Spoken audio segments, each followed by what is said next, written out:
신구약 성경에 감사라는 단어가 들어있는 구절이 178 구절이라고 그래요. 그것은 성경이 우리에게 감사가 얼마나 중요한지를 증명하고 있는 거예요. 성경의 강조점은 하나님께 감사하라는 거예요. 그 하나님 나를 설계하셨고 이 세상을 창조하셨기 때문에 우리는 하나님 향한 감사를 해야만 하고, 어떻게 하는 것이 하나님께 감사하는 것인가를 도처에서 밝혀주고 있습니다. 소크라테스의 제자였던 플라톤은 28살에 스승의 죽음을 목격한 후에 시리와 절망에 빠져 12년 동안 이집트, 시실리, 이탈리아를 돌며 방황을 했습니다. 그의 나이 40살에 되어서 아테네에 돌아와 철학 강의를 시작을 합니다. 그는 입버릇처럼 4가지 사실을 감사했다고 그래요. 첫째는 헬라인으로 태어난 거 감사합니다. 두 번째는 자유인으로 태어난 거 감사합니다. 세 번째는 남자로 태어난 거 감사합니다.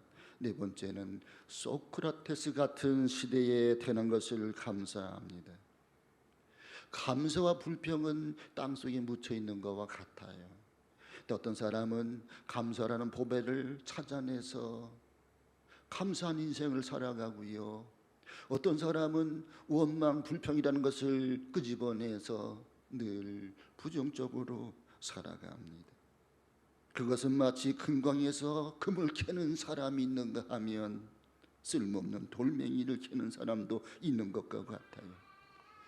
감사라고 하는 보화를 캐어 담읍시다. 그리하여 영적으로 정신적으로 부자가 되기를 바랍니다. 듣지도 못하고 말하지도 못하고 볼 수도 없던 삼중고에 시달렸던 헬렌 켈러가 이런 말을 했어요. 나는 앞을 못 보는 사람입니다. 눈이 멀지 않은 사람들에게 주고픈 말이 있습니다. 내일 갑자기 장남이 될지도 모른다고 생각하면서 당신의 눈을 사랑할, 귀가 먹고 벙어리 된다고 생각하고 듣고 보고 접촉할 수 있음을 감사하시오 라고 했습니다.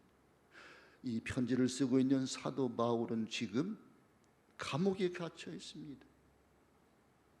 바울은 나이가 많고 늙고 병들었습니다. 그리고 자유가 제한되어 있습니다. 그는 가진 것은 아무것도 없어요. 그런데 그것은 이 옥중 서신 빌립보서에 보면 기쁨이란 단어가 16번이나 계속되고 있습니다. 그래서 이 빌립보서를 가리켜서 희락의 복음이라고 말하는 거예요. 우리가 설 명절을 앞두고 있습니다. 오늘 빌립보서를 살펴보면서 이 설 명절에는 감사가 일상화되게 하라, 이런 말씀의 제목으로 말씀을 나누려고 해요. 우리 한번 따라 합시다. 감사가 일상화되게 하라. 아멘입니다. 우리는 감사합니다. 고맙습니다. 수고하셨습니다. 이것이 우리의 말버릇이 돼야 돼요. 습관이 돼야 돼요. 그렇게 생각하고 느끼고 말하고 표현하고 행동하는 것이 우리의 습관이 되고 우리의 인생이 되었으면 좋겠습니다. 설 명절에는 가족의 중요성을 살펴야 됩니다. 사도 바울은 영적 가족을 강조합니다. 오늘 본문의 말씀 1절 2절을 다시 한번 우리 같이 읽어봅니다. 그리스도 예수의 종 바울과 디모데는 그리스도 예수 안에서 빌립보에 사는 모든 성도와 또한 감독들과 집사들에게 편지하노니 하나님 우리 아버지와 주 예수 그리스도부터 은혜와 평강이 너에게 있을지어다. 예수를 그리스도로 구주로 믿는 사람들은 예수의 피로 한 형제 한 자매가 된 거예요. 넓은 의미에서 크리스찬들은 예수의 피로 거듭났고 예수의 피로 주님의 자녀가 되었기 때문에 우리는 영적 가족이다, 그 말입니다. 이 말씀을 사도 바울은 에베소서 2장 19절로 말씀합니다. 그러면 이제부터 너희는 외인이 아니요 나그네도 아니요 오직 성도들과 동일한 시민이요 하나님의 권속이라. 여기 하나님의 권속이라, 하나님의 가족이라, 가스 패밀리. 우리는 하나님의 권속입니다. 우리는 예수의 피로 하나 된 가족이라, 그 말이에요. 여기 하나님의 가족, 이 하나님의 자녀들, 우리들은 하나님의 권속입니다. 그렇기 때문에 이제 우리는 주 안에서 서로 사랑하는 게 마땅한 거예요. 사도 바울이 즐겨 사용하는 용어가 그겁니다. 그리스도 예수 안에 있는 나 바울은 어느 교회 성도들에게 편지하노니 너에게 은혜와 평강이 있을지어다. 이번 주 화요일 날이 일날이 설 명절이잖아요. 언젠가 조선일보 신문에 설 스트레스 칭찬으로 녹여라 그런 칼럼이 있습니다. 여성들에게 이 명절은 스트레스가 이만저만이 아니라고 그래. 가사노동에 그리고 친인척들의 잔소리라고 그랬습니다. 이걸 명절 증후군이라고 그래. 추석이 끝나고 설 명절이 끝나고 가족들이 서로 싸우고 그리고 이혼하자고, 그래서 이혼율이 높아져 간다는 걸 뭘 반증하느냐? 명절 증후군을 겪고 있다 그 말이에요. 그래서 우리는 이 명절 증후군을 이기는 것은 그 칼럼에서 그렇게 말합니다. 칭찬과 격려입니다. 우리 한번 따라 칭찬과 격려. 설 스트레스를 칭찬으로 녹여라. 여성들에게 이 모든 그런 설 명절 증후군을 이제 칭찬과 격려로 이기라는 것.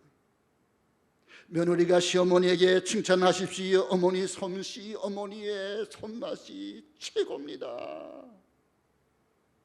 손을 꼭 잡고 가감한 스킨십을 하면서 어머니 수고하셨습니다. 감사합니다. 고맙습니다. 그리고 어머니는 며느리에게 이런 칭찬을 해보십시오. 애들 아범이 얼굴이 좋아졌네. 애들이 얼굴이 좋아졌네. 며느리가 고생이 많구나. 어서 친정에도 가봐야지. 며느리 시누이의 올케 사이도 격려가 필요합니다. 날씬하네요.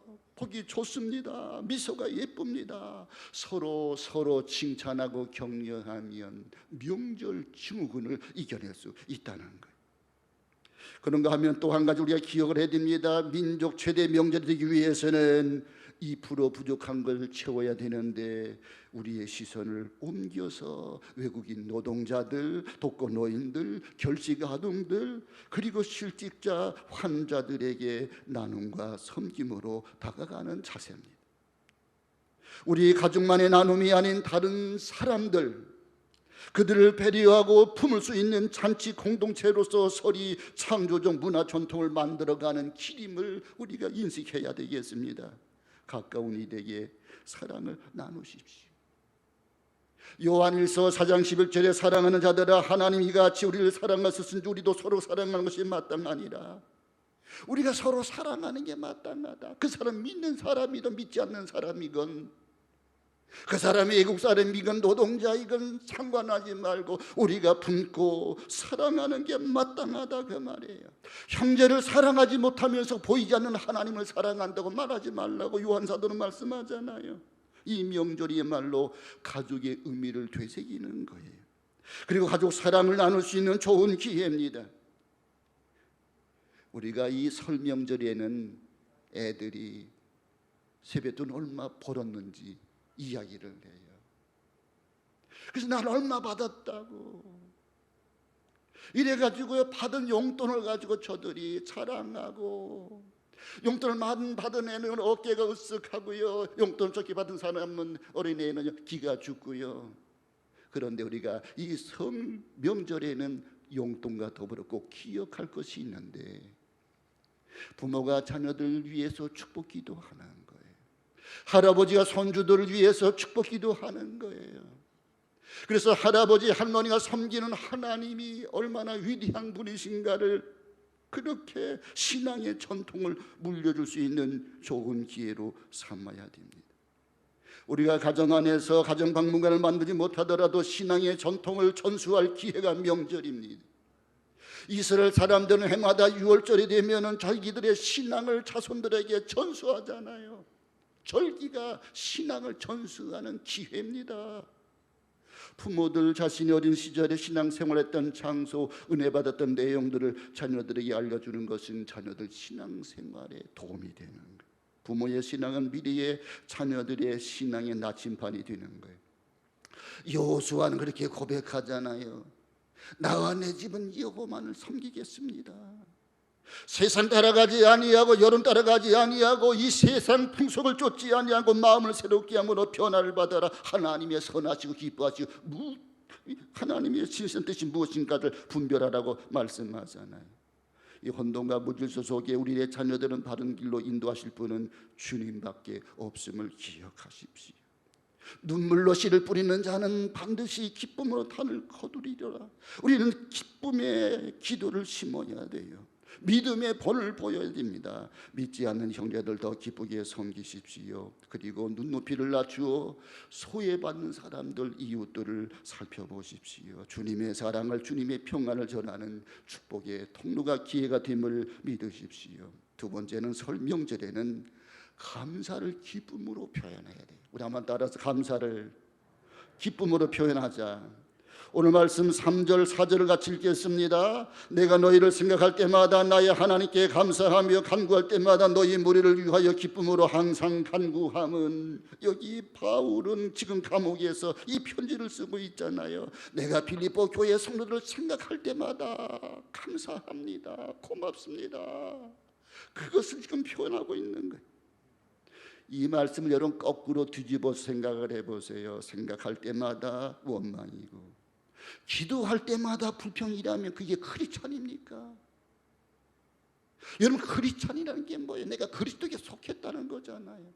내가 생각할 때마다 감사가 떠오르고 기도할 때마다 감사로 기도를 하고 그게 진짜 크리스찬 아니냐 그 말. 그게 하나님의 뜻이 아니냐. 항상 기뻐하라, 쉬지 말고 기도하라, 범사에 감사하라. 이는 그리스도 예수 안에서 너를 향하신 하나님의 뜻이니라.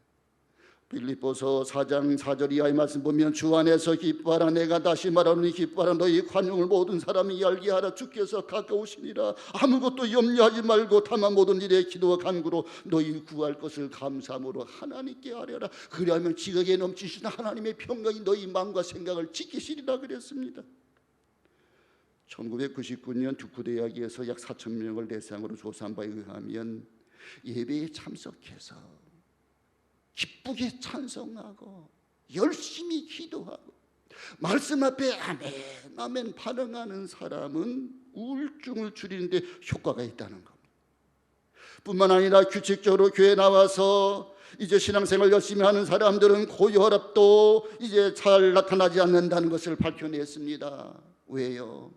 사람들의 모든 질병이 대개 시민성 질병인데 이 시민성 질병은 어디서 오는 거냐? 생각과 마음이 우울하고 어둡고 부정적인 데서 생겨나는 거예요. 내 마음이 기쁘고 내 마음이 즐거우면 그리고 기도가 긍정적이면 그 사람은요 질병에도 잘 걸리지 않는다는 이야기입니다. 암과 싸워 이긴 미국 하워드 대학의 존수 교수는 사람에겐 4단계가 있다는 거예요. 육체적인 단계, 그 다음에 정신적인 단계, 지적인 단계, 그리고 영적인 단계라는 겁니다. 존수 교수는 이 4단계 육체적인 치료, 정신적인 치료, 지적인 치료, 그리고 영적인 치료를 하는 것이 전인 치료라고 말했습니다. 지금도 하나님은 우리를 치료하시기를 원하세요. 출애굽기 15장 26절에 이르시되 너희가 너희 하나님 나 여호와의 말을 들어 순종하고 내가 보기에 의를 행하며 내 계명에 귀를 기울이면 내 모든 규례를 지키면 내가 애굽 사람이 내린 모든 질병 중 하나도 너희에게 내리지 아니하리니 나는 너희를 치료하는 여호와임이니라 그랬습니다. 시편 103편 14절은 이는 그가 우리의 죄제를 하시며 우리가 단지 먼지뿐임을 기억하심이로다. 우리를 누가 창조하셨습니까? 하나님이 창조하셨어요. 그 하나님 나의 체질을 아신단 말이에요. 흙으로 지으셨기 때문에 우리가 먼지인 것도 아세요. 원인을 몰라서 병을 고치지 못하는 그런 질병이 많습니다. 그러나 하나님은 나의 체질을 아시고 나의 생각을 아시고 나의 마음을 아시고 나의 과거를 아시고 현재를 아시고 미래까지도 아시기 때문에 고치시고 새롭게 하시는 분이십니다. 그 은혜를 감사하라 그 말이에요. 여러분 무엇을 생각하십니까? 무엇을 생각하든지 간에 좋게 생각하고 좋은 생각을 하면 감사할 수가 있어요. 생각하다 감사하다가 어원이 같아요. 깊이 생각하면 감사할 수가 있는 거예요. 깊이 생각하지 않으니까 원망이 지나가고 불평이 지나가고 푸념이 지나가는 거예요. 깊이 생각하면 내가 지금 살아있는 것도 감사하고 건강한 것도 감사하고 나가 자유로운 것도 감사하고, 지금 사도 바울은 감옥에 갇혀 있습니다. 그러나 그는 자신을 생각하지 않습니다. 자신의 괴로움을 생각하지 않습니다. 오로지 저 멀리 빌립보 교인들을 생각합니다. 바로 빌립보 교인들의 믿음과 빌립보 교인들의 그런 봉사심과 빌립보 교인들의 아름다운 지성과 헌신을 생각합니다. 지금 빌립보 교회 교인들이 사도 바울을 위로하고 격려하기 위해서 저들이 합심해서 성금을 모아가지고 자기 교회 젊은 담임 목사 에바브로디를 보냅니다. 그리고 바울 사도를 가서 도와주시오. 이게 빌립보 교회입니다. 자기 교회 담임 목사를 파송해서 늙은 사도 바울 사도를 도우라는 거예요. 그리고 충분하게 헌금을 거둬서 보내준 겁니다. 그러니 사도 바울이 빌립보 교인들을 생각할 때마다 기쁘고 감사할 수밖에 없었던 거예요. 생각할 때마다 바울은 긍정적이었습니다. 적극적이었습니다. 그리고 낙천적이었습니다. 감옥에 갇혀 있으면서도 항상 그러했다고 고백합니다. 이것이 일상생활에서의 구체적인 감사입니다. 빌립보 교인들을 생각할 때마다 감사를 했습니다. 영적인 성도의 교제를 통한 현실적인 감사를 했습니다. 감사는 추상적인 것이 아니라 구체적이에요. 생각할 때마다 감사하며, 이것을 생각해도 저것을 생각해도 모든 것이 감사합니다. 이렇게 알고 믿는 자가 그리스도인입니다. 감사는 기쁨의 간구에 이루어집니다. 감사하니까 기도하게 되고요, 기도하면서 감사가 되는 거예요. 제가 언젠가 동부 유럽을 방문한 적이 있습니다. 공산주의가 끝나고 민주정부가 세워지면서 여행이 자유롭게 됐고, 그래서 동독, 체코, 폴란드, 헝가리를 가본 적이 있습니다. 거기를 방문하면서 느끼는 두 가지 특징을 느끼게 됐어요. 첫째는 동부 유럽이 너무나 못 산다는 거예요. 서부 유럽은 잘 사는데 동부 유럽은 공산주의 70년 동안 너무나 못 산 거예요. 두 번째는 이 동부 유럽은요, 감사합니다 말하는 사람이 없어요.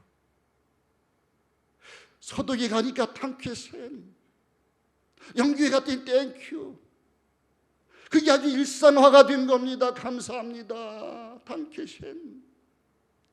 그런데 이 동독 그리고 체코 거기 폴란드, 헝가리 거기는 감사하다는 말이 없어요. 왜 그러냐? 그도 그럴 것이 공산주의 기본 철학은 변증법적 유물론이에요. 물질이 우선이요. 이건 정반합에서 나온 겁니다. 그런 거로 변증법적 관계라고 하는 것은 방법론이 있어서 모든 것이 투쟁이고 혁명이에요. 농사도 투쟁이고 장사도 투쟁이고 사랑도 투쟁이고 투쟁적 관계, 이 변증법적 관계에서는 감사가 있을 수가 없는 겁니다. 그렇기 때문에 그 뿌리는, 그 책임은 나에게 있는 게 아니요, 사회에 있어요. 가진 자에게 있어요. 내가 못 사는 것은 저 잘 사는 놈들 때문인 거예요.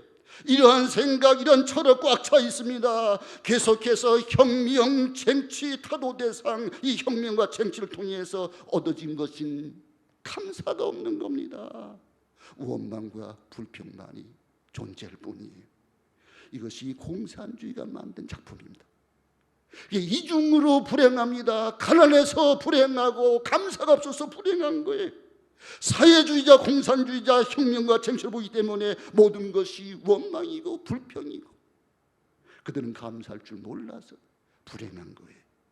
모든 것에 원망과 불평으로 가득 차 있습니다. 그런 거로, 그런 사고방식에 빠져 있는 사람은 물질적으로, 정신적으로 불행합니다. 철저히 불행합니다. 반면에 그리스도인들은 어떤 곳에서든지 감사해요. 내가 풍부에 처할 줄도 알고 비천에 처할 줄도 알아. 내가 궁궐에 살더라도, 초막에 집을 짓고 살더라도 그 어디나 하늘나라 예수님이 계시기 때문에, 그 예수 나의 소망이기 때문에 감사합니다. 고맙습니다. 수고하셨습니다. 위로하고 격려하고 칭찬하게 되는 거예요. 마지막 세 번째는 감사할 때 능력이 따라오기 때문입니다. 우리 한번 따라 합시다. 감사할 때 능력이 따라온다. 감사할 때 행복이 따라오고요, 감사할 때 능력이 따라와요. 오늘 본문의 말씀 7절 8절을 같이 읽겠습니다. 내가 너희 무리를 위하여 이와 같이 생각하는 것이 마땅하니 이는 너희가 내 마음에 있음이며 나의 매임과 복음을 확정히 변명함과 확증함에 너희가 다 나와 함께 은혜에 참여한 자가 되리라. 8절 내가 예수 그리스도의 심정으로 너희 무리를 얼마나 사모하는지 하나님이 내 증인이시니라. 여기 7절 8절에 보면 여러분, 행복이 무엇이에요? 행복은 멀리 있는 게 아니에요. 행복은 산 넘고 물 건너서 찾아오는 게 아닙니다. 행복은 내 안에 있습니다. 내 가까이 있는 거예요. 그래서 바울은 감옥 속에서도 행복합니다. 고맙습니다. 감사합니다. 그러는 거예요. 내가 예수 그리스도의 심정으로 너희 무리를 얼마나 사모하고 사랑하는지 하나님이 내 증인이시라. 행복은 감사하는 마음이에요. 감사를 듣는 마음이에요. 그래서 그리스도인들은 감사하며 기도하고 감사합니다. 그냥 점점 사랑이 자랍니다. 총명이 자랍니다. 분별력이 생겨납니다. 결국은 하나님께 영광을 돌립니다. 이것이 9절에서 11절까지 말씀입니다. 자, 우리 9절에서 11절까지 말씀을 다시 한번 읽어봅니다. 내가 기도하노라 너희 사랑을 지식과 모든 총명으로 점점 더 풍성하게 하사 너희로 지극히 선한 것을 분별하며 또 진실하여 허물 없이 그리스도의 날까지 이루고 예수 그리스도를 말미암아 의의 열매가 가득하여 하나님께 영광을 찬송이 되기를 원하노라. 여러분, 부자라고 해서 정말 행복합니까? 가난하다고 불행합니까? 아니에요. 감사가 없어서 불행한 거고, 감사가 있으면 행복한 겁니다. 부자일수록 더 감사가 없어. 왜요? 끝도 한도 인간의 욕망은 끝이 없는 겁니다. 감사 없는 이유로 가장 큰 것은 무지입니다. 깨달음이 없으니까 감사할 줄 모르는 거예요. 61세가 된 어느 사업가가 종업원 176명을 데리고 조그만 공장을 경영하고 있었습니다. 1년에 한 번 추수감사절 때 이 사업주는 모든 직원들에게 칠면조를 한 마리씩 나눠주었습니다. 20년 동안 그리 했습니다. 근데 그 많은 그 직원들이 감사합니다, 고맙습니다 이렇게 표현한 사람이 딱 4사람이 있는데 2사람은 카드로 썼고 2사람은 길거리에서 만나서 그렇게 인사를 한 거예요. 그래서 이렇게 20년 동안 칠면조를 선물했던 이 사업주가 이제는 그만하고 싶다고. 왜냐? 나눠줘도 당연한 거예요. 감사한 게 없어요. 여러분, 율법적 관계는 감사가 없습니다. 내 수고, 내 공로, 내 결과로 얻어진 것인데, 내가 수고해서 얻은 것인데 무슨 감사가 있습니까? 교만한 사람에게도 감사가 없습니다. 저 잘났다고 생각하는 사람은 감사가 없어요. 욕심이 많은 사람도 감사가 없습니다. 멕시코의 어느 지방의 이야기입니다. 들판에 나갔더니 한쪽에는 찬물이 나와요. 한쪽에서는 따뜻한 물이 나와요. 그러니까 냉천과 온천이 교차하는 그런 냇가가 있어요. 거기에 사람들이 와서 빨래를 합니다. 그리고 헹굽니다. 빨래는 더운 물로 비비고 빨고 찬물에서 헹굽니다. 그래서 지나가는 사람들이 말을 합니다. 기가 막힌 자연의 혜택을 누리고 있군요. 당신 참 좋겠습니다. 그들이 저들이 뜻밖의 이런 말을 하는 거예요. 그렇지 않아요. 이 자연은 따뜻한 물도 찬물도 주는데 비는 안 주잖아요. 비는 안 준대요. 보십시오. 끝도 한도 없잖아요. 욕심 많은 사람은 감사가 없습니다. 이상하게 돈이 많을수록 욕심은 점점 더 커지고요, 형제간의 우애도 끊어지고요, 돈 많은 삼성 두산 보십시오. 형제 난 일어나는 것은 뭡니까? 돈 때문이잖아요. 가난한 사람들은 서로 부모님을 서로 모시겠다고 그러고요, 형제간에 우애가 있단 말이에요. 욕심이 많으면 감사가 없어요. 그러니까 진짜 감사는 뭐냐? 하나님의 은총에 감사하는 거예요. 내가 하나님의 자녀가 된 사실로 인해서, 내가 죄 사함을 받은 사실로 인해서, 내 이름이 하늘나라 생명책에 기록된 사실로 인해서 감사하는 거예요. 태양을 주시고 그리고 햇볕을 주시고 물을 주시는 그 하나님 감사합니다. 은총에 대한 감사인 거예요. 만족함이 없는 사람에게는 감사가 없어요. 만사를 부정적으로 보면 끝도 없는 겁니다. 똑같은 장미를 보고 마음이 좋은 사람은 가시나무에 아름다운 장미꽃이 피었네요, 이렇게 반응해요. 그런데 마음이 부정적인 사람은 왜 장미꽃에는 가시가 있지? 이런 불행한 사람입니다. 장미를 멀리서 보면 아름다워요.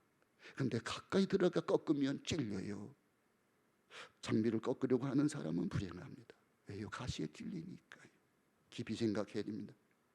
은혜가 많은 사람만이 항상 마음 깊은 곳에 감사할 수 있습니다. 감사의 차원이란 먼저는 물질에서부터 시작이 돼요. 주고받으면서 감사하는 거예요. 주고받고 기브 앤 테이크, 인간적인 감사지요. 그런데 조금 더 높은 수준의 감사는 철학적인 감사예요. 생각을 하면서 감사하는 거예요. 고난 속에서도 감사합니다. 그리 아니하실지라도 감사하는 것입니다. 헬라 어느 철학자는요, 비가 막 쏟아지는데 일부러 우산도 쓰지 않고 나가서 막 비를 맞으면서 덩실덩실 춤을 추는 거예요. 그 지나가는 사람이 뭐가 그리 좋습니까? 덩실덩실 춤을 추면서 비를 맞습니까? 그랬더니 나는 정말 감사한 게 내 콧구멍이 위로 뚫리지 않고 밑으로 뚫려 있는 사실로 인해서 감사합니다. 여러분, 콧구멍이 위로 뚫렸다면 빗물을 맞아서 어떻게 해요? 작은 것을 놓고도 깊이 생각하고 지적으로 반응하고 감사하는 사람이 있어요. 성숙한 감사예요.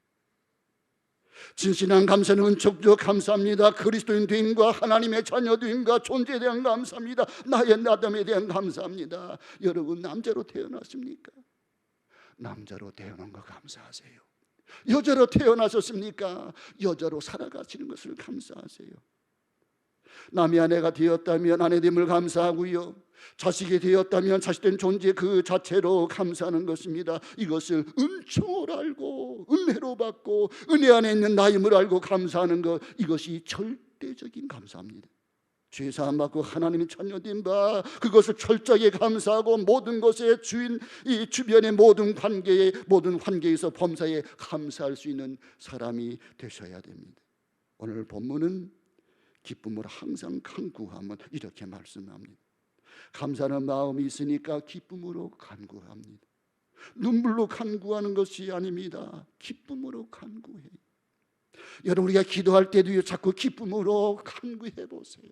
감사로 기도해 보세요. 자꾸 감사의 조건이 차고 넘친다고요. 기도가 뭡니까?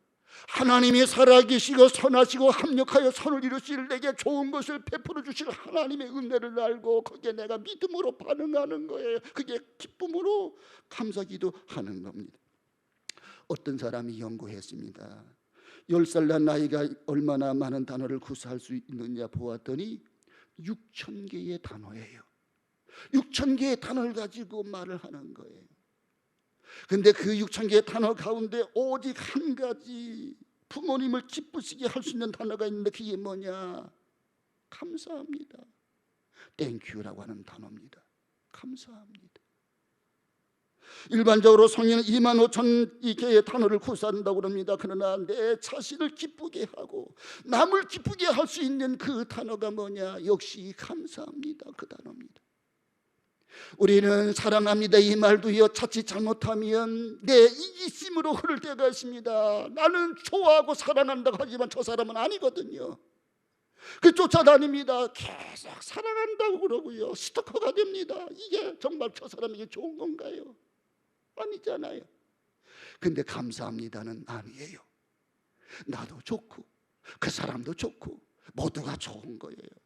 감사합니다 그렇게 여러분 말하면 여러분은 공동체가 살아나는 겁니다. 가정이 살아나고요, 부부관계가 살아나고요, 교회가 살아나는 겁니다. 감사합니다, 고맙습니다, 수고하셨습니다 격려할 때에 마음에 이 기쁨의 지수가 올라가는 거예요. 그 말을 듣는 사람들이 기뻐하는 거예요. 감사합니다 말을 주고받는 그 시간이 행복의 극치가 되는 거예요.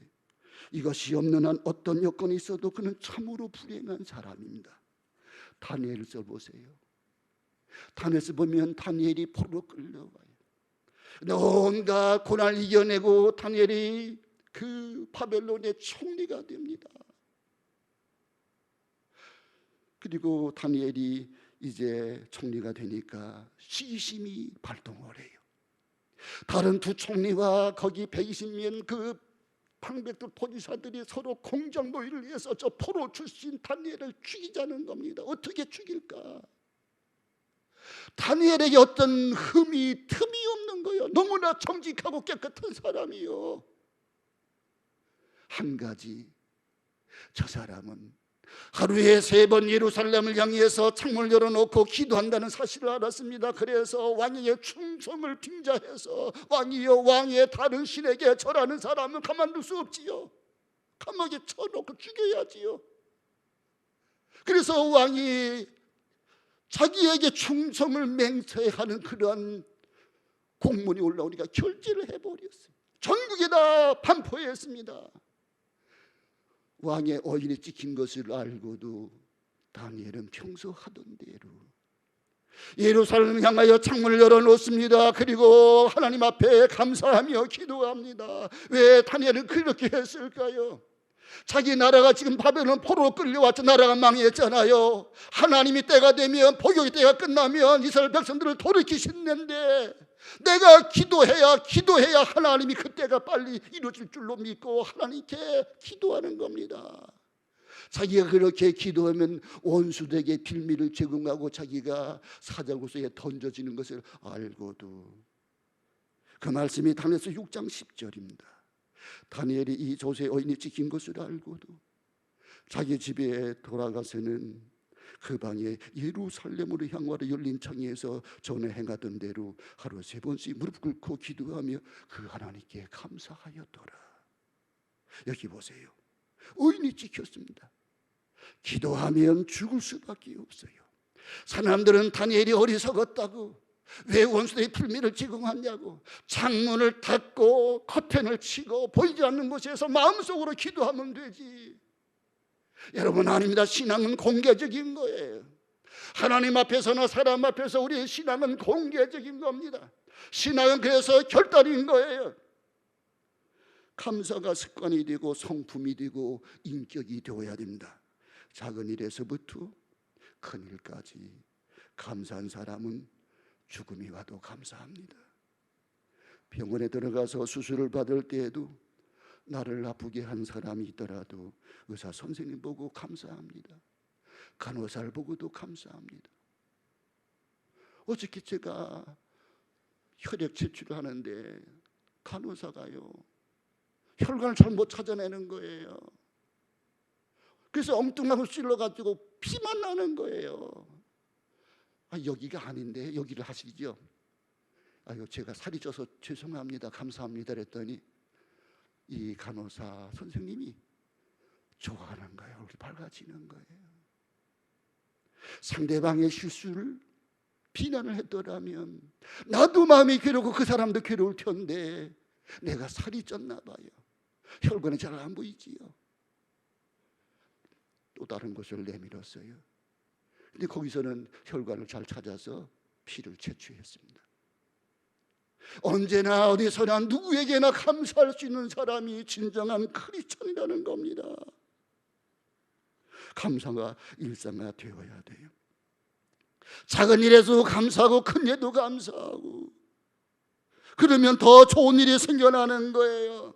이것 원망하고 저것 불평하고 땅을 보고 원망하고 하늘 보고 원망하면 그 사람은 저주받은 인생인 겁니다. 그건 절망인 겁니다. 지옥이 따로 없는 겁니다. 그것이 바로 지옥입니다. 원망과 불평이 지옥인 겁니다. 여러분, 이해할 때 찬송하고 생각할 때마다 감사하고 기도할 때마다 기쁨으로 기도할 때에 그가 비로소 그리스도인이 되는 겁니다. 이것이 없이는 그리스도인이 아닙니다. 이것이 없이는 아무도 구원받을 수가 없는 겁니다. 감사하게 될 때 자기를 이기는 거예요. 감사하게 될 때 세상을 이길 수가 있는 겁니다. 감사하게 될 때에 모든 원망과 불평을 극복할 수가 있는 겁니다. 감사함으로 자유인이 되는 겁니다. 원망하는 순간에 내가 원망하는 자의 노예가 되고 마는 겁니다. 그 순간에 내가 그에게 붙들리는 시간입니다. 내가 영혼의 감옥으로 빠져들고 마는 겁니다. 오직 감사함으로 그 영이 자유할 수가 있습니다. 하나님을 향하여 감사하고 하나님 자녀됨을 인하여 감사하고 모든 사람을 생각할 때마다 감사하게 될 때에 온전한 자유인이 되는 거예요. 설 명절을 맞이해서 가족의 중요성을 다시 재확인하고 감사를 기쁨으로 표현하고 감사할 때 행복이 찾아옴을 깨닫는 귀한 절기가 되기를 주의 이름으로 축원합니다. 하나님 감사합니다.